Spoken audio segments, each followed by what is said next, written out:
kasus kopi sianida yang menewaskan Mirna Salihin diangkat lewat film dokumenter berjudul Ice Cold Murder, Coffee and Jessica Wongso. Beragam spekulasi kemudian muncul setelah film ini menyajikan berbagai fakta mengenai apa yang terjadi dalam peristiwa tragedi kopi sianida tersebut.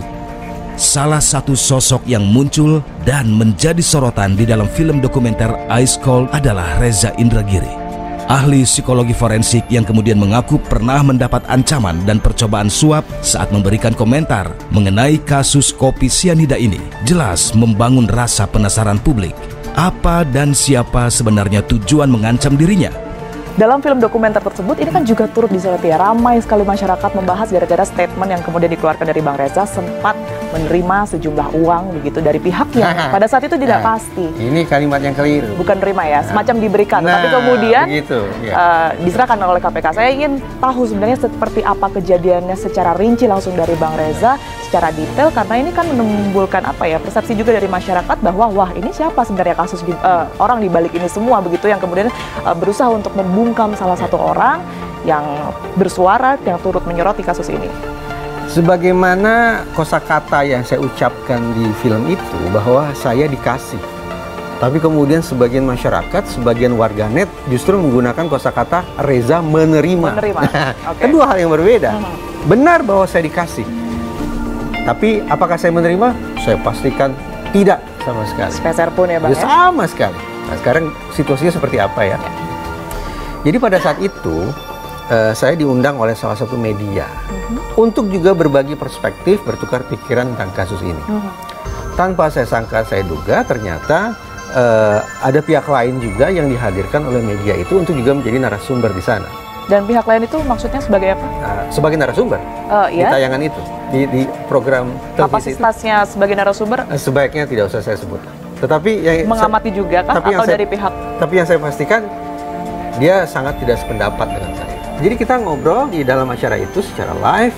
Setelah selesai, kita kembali ke ruang tamu atau ruang transit.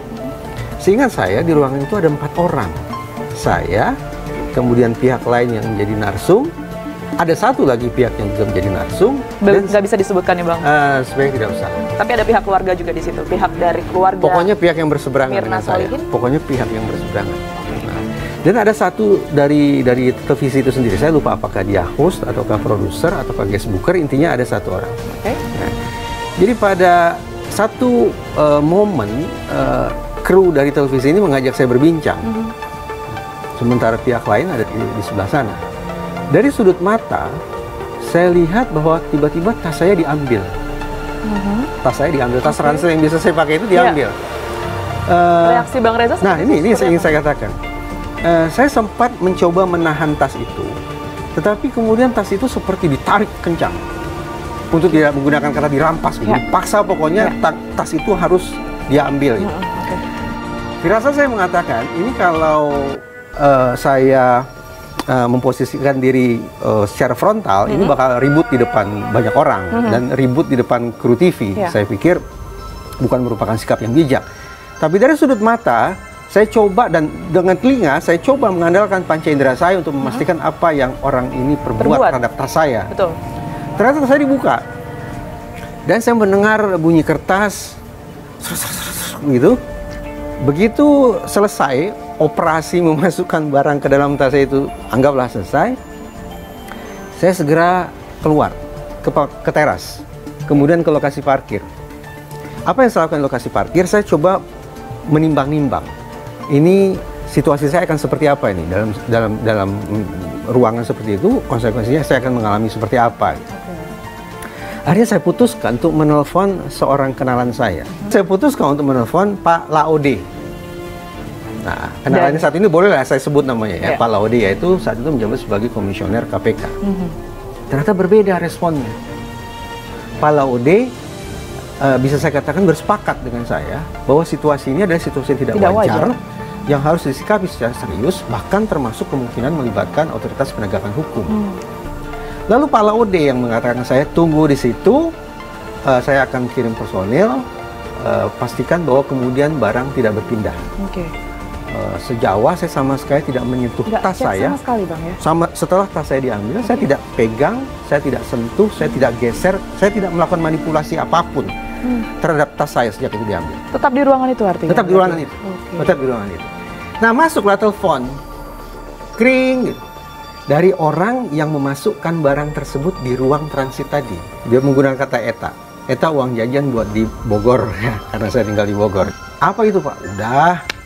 Akhirnya selesai komunikasi. Sempat menolak Bang Reza? Oh, jelas lah. Saya kata, ini apa, Pak? Untuk apa segala macam. Udah uang jajan untuk di Bogor. Gitu ya. Ada Selesai. sebut kaitannya dengan mungkin kasus tertentu, salah satunya mungkin yang lagi disoroti pada saat itu Mirna dan juga Jessica. Oh, jelas lah. Kan tadi saya katakan. Sempat disebut tapi artinya. Oh, tidak.